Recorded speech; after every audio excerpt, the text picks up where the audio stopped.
کہا گیا اور دین الہی بھی کہا گیا، اور اس میں ایک آیت آئے گی جس سے استدلال کیا ہے کچھ لوگوں نے۔ اس صدی میں پھر یہ فتنہ اٹھا تھا گاندھی کے فلسفے کے ذریعے سے، اور ایک بہت بڑا نابغہ انسان مسلمانوں میں سے، بہت بڑا نابغہ جینیس ابوالکلام آزاد، وہ بھی اس فتنے کا شکار ہو گیا۔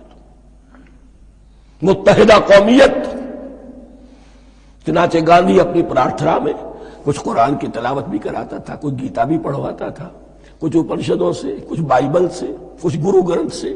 معلوم ہو یہ سب ٹھیک ہے، سب ایک ہے، سب لوگوں کو ایک ہونا چاہیے، ایک قوم ہونا چاہیے۔ مذہب تو انفرادی معاملہ ہے، کوئی مسجد میں چلا جائے، کوئی مندر میں چلا جائے، گردوارے میں چلا جائے، کوئی چرچ میں چلا جائے، کوئی سینیگاگ میں چلا جائے، کیا فرق واقع ہوتا ہے؟ اس کا توڑ یہی ہے کہ سمجھ لیجئے یہ جو 7 آیتیں ہیں 5ویں رکوع کی، یہ ہے بریکٹ کے باہر، اور یہ ضرب کھا رہی ہے مسلسل۔ اس بریکٹوں کے درمیان جتنی بھی مضمون آ رہا ہے وہ سب ان کے تابع ہوگا۔ گویا کہ جہاں تک حضور پر ایمان لانے کا معاملہ ہے وہ انڈرسٹوڈ سمجھا جائے گا، مقدر سمجھا جائے گا ہر مرحلے پر ان 2 بریکٹوں کے مابین۔ اب چلیے بسم اللہ۔ یا بنی اسرائیل اذکروا نعمتی التی انعمت علیکم وانی فضلتکم علی العالمین۔ اے اسرائیل کی اولاد، یاد کرو میرے اس انعام کو جو تم پر ہوا، اس کی وضاحت میں کر چکا ہوں، لیکن یہاں جو الفاظ آ رہے ہیں بہت زوردار۔ وانی فضلتکم علی العالمین،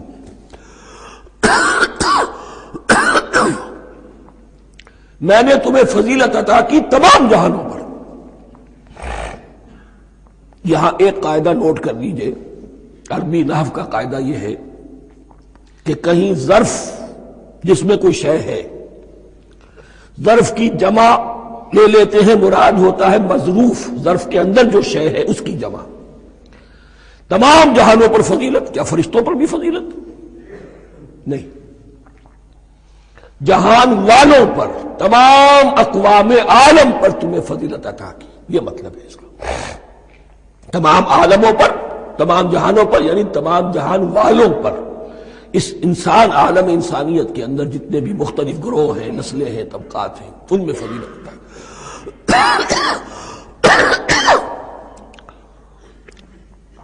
واتقوا یوما لا تجزی نفس عن نفس شیئا، میں عرض کر چکا ہوں، اب تیسری مرتبہ پھر عرض کر رہا ہوں، اصل شیخ آخرت،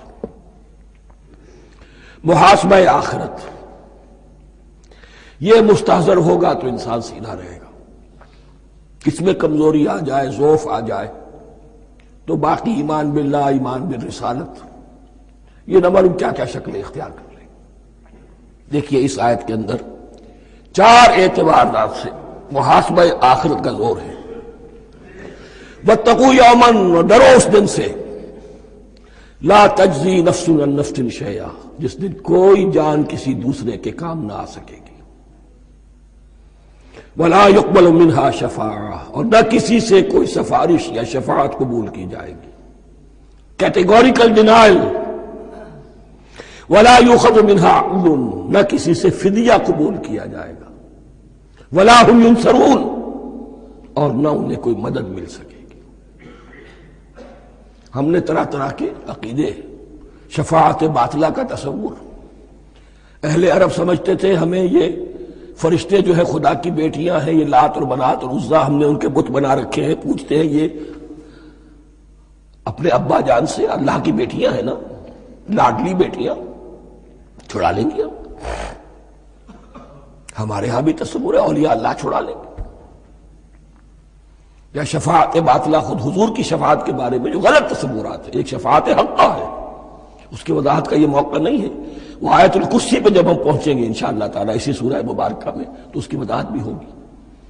یہ سارے جو ہم نے جو گھڑ رکھے ہیں خیالات، ان کی نفی اس آیت کے حوالے سے کی۔ واتقوا یوما لا تجزی نفس عن نفس شیئا، کوئی انسان دوسرے انسان کے کام نہیں آ سکے گا۔ ولا يقبل منها شفاعت، کسی جان کی طرف سے کوئی سفارش قبول نہیں ہوگی۔ ولا يؤخذ منها عدل، نہ کوئی فدیہ قبول کیا جائے گا۔ ولا هم ينصرون، نہ انہیں کوئی مدد مل سکے گی۔ اب اس کے بعد اللہ تعالیٰ کے احسانات اور ان کی طرف سے جو ناشکریاں ہوئی ہیں ان کی بڑی تفصیل کے ساتھ اب بات چلے گی، تفصیل نہیں، تیزی کے ساتھ۔ یہ واقعات کئی 100 برس کے ہیں، لیکن ایک تو یہ کہ ان کی تفاصیل مکی صورتوں میں آ گئی ہیں، سب سے زیادہ سورہ اعراف میں ملیں گی، اور بھی کئی صورتوں میں آپ کو مل جائے گی۔ یہاں پر تو پے بپے، جیسے کہ ایک قرارداد جرم کسی پر کی جاتی ہے تو اس میں سب گنوائے جاتے، تم نے یہ کیا، یہ کیا، یہ کیا۔ وَإِذْ نَجَّيْنَاكُم مِّنْ آلِ فِرْعَوْنَ، اور ذرا یاد کرو جب کہ ہم نے تمہیں نجات دی تھی فرعون کی قوم سے۔ یسومونکم سوء العذاب، وہ تمہیں بدترین عذاب میں مبتلا کیے ہوئے تھے۔ یذبحون ابناءکم ویستحیون نساءکم، تمہارے بیٹوں کو ذبح کر ڈالتے تھے اور تمہاری عورتوں کو زندہ رکھتے تھے۔ عورتیں تو پھر ان کے کام آتی تھی، گھر میں کام کاج کے لونیاں بنتی تھی، گھروں میں ڈال دیتے تھے، لیکن لڑکوں کو، اور یہ 2 موقع پر ہوا ہے بنی اسرائیل کے ساتھ، یہ بعد میں انشاءاللہ اس کی تفصیل آئے گی۔ وَفِي ذَلِكُمْ بَلَاءٌ مِّن رَبِّكُمْ عَظِيمٌ، اور یقیناً اس میں تمہارے رب کی طرف سے تمہارے لیے بڑی آزمائش تھی۔ وَإِذْ فَرَقْنَا بِكُمُ الْبَحْرَ، اور یاد کرو جب کہ ہم نے تمہارے لیے سمندر کو پھاڑ دیا یا دریا کو پھاڑ دیا۔ یہ ایک مختلف فی بات ہے کہ کس جگہ سے کراس کیا تھا بنی اسرائیل نے ایجپٹ سے سینائی پیننسولا آنے کے لیے، جزیرہ نما سینا میں۔ ایک رائے یہ کہ دریائے نیل کو کراس کر کے گئے ہیں، لیکن یہ بات غلط ہے، دریائے نیل تو مصر کے اندر ہے، وہ کبھی بھی مصر کی حد نہیں بنا۔ کسی کی رائے یہ ہے کہ جو خلیج سویز ہے، بحر قلزم جو ہے، ریڈ سی، وہ اوپر جا کر 2 کھاڑیوں میں تبدیل ہو جاتا ہے، خلیج عقبہ مشرق کی طرف اور خلیج سویز مغرب کی طرف، اور ان کے درمیان میں یہ سینائی پیننسولا جو ہے یہ تکون ہے، جیسے ہندوستان بھارت تکون ہے، ایسے یہ پیننسولا ہے، انڈین پیننسولا، سینائی پیننسولا۔ اور یہ سویز کینال تو بعد میں بنی ہے، خلیج سویز اور میڈیٹرینین بحیرہ روم کے درمیان یہ کچھ چھوٹی چھوٹی، اگرچہ چھوٹی تھی سمندر کے لحاظ سے، بہت بڑی بڑی جھیلیں تھیں، اور ان جھیلوں ہی کو پھر جوڑ جوڑ کر درمیان میں جو خشکی تھی اس کو کاٹ کر سویز کینال بنائی گئی ہے۔ تو اب تو یہ ایک مسلسل ایک رابطہ ہے، لیکن معلوم ہوتا ہے کہ یا تو خلیج سویز کو کراس کیا ہے حضرت موسیٰ علیہ السلام نے، اور یہی میری رائے زیادہ یہی ہے، اس لیے کہ کوہ طور جو ہے وہ اس پیننسولا کی ٹپ پر ہے، نیچے ہے یہاں، جہاں پر پھر ان کا قیام رہا، اور جہاں پھر حضرت موسیٰ کو 40 دن کے لیے کوہ طور پر بلا کر اور پھر انہیں تورات دی گئی ہے۔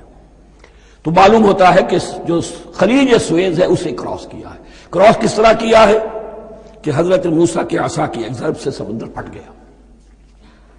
فَكَانَ كُلُّ فِرْقٍ كَالطَّوْدِ الْعَظِيمِ، دونوں طرف چٹانوں کے مانند پہاڑ کی طرح جو ہے وہ سمندر کھڑا ہو گیا، اس کے راستے سے یہ نکل گئے۔ اور پھر جب فرعون اور اپنا لشکر لے کر جب آیا ہے، اس نے سوچا ہم بھی نکل جائیں، وہ غرق ہو گئے، اس لیے کہ دونوں طرف کا پانی آپس میں مل گیا۔ یہ تھی کیفیت، اور معجزانہ کیفیت تھی، یہ کوئی فطرت کے یا نیچر کے اصول کے مطابق بات نہیں تھی، اور میں عرض کر چکا ہوں، آپ کو بتا چکا ہوں معجزہ کسے کہتے ہیں۔ وَإِذْ فَرَقْنَا بِكُمُ الْبَحْرَ فَأَنْجَيْنَاكُمْ، جب ہم نے تمہارے لیے یا تمہارے ساتھ سمندر کو پھاڑ دیا، تمہارے لیے، تمہارے گزرگاہ بنانے کے لیے، تو تمہیں تو نجات دے دی۔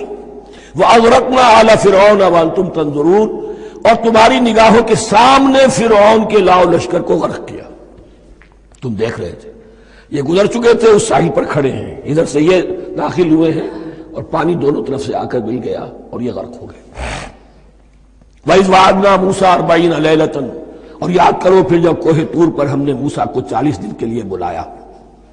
ثُمَّ اتَّخَذْتُمُ الْعِجْلَ، ان کی غیر حاضری میں تم نے بچڑے کی پرستش شروع کر دی، اسے معبود بنا لیا، من بعدہ، اس کی غیر موجودگی میں، وَأَنْتُمْ ظَالِمُونَ، تم بہت بڑا ظلم تھا جس کا ارتکاب کیا۔ إِنَّ الشِّرْكَ لَظُلْمٌ عَظِيمٌ، عظیم ترین ظلم جو ہے وہ شرک ہے، اور شرک جلی کی یہ شکل کہ بچڑے کو پوج رہے۔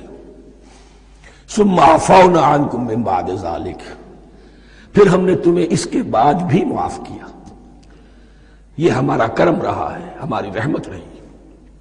من بعد ذلك لعلکم تشکرون، تاکہ تم شکر کرو۔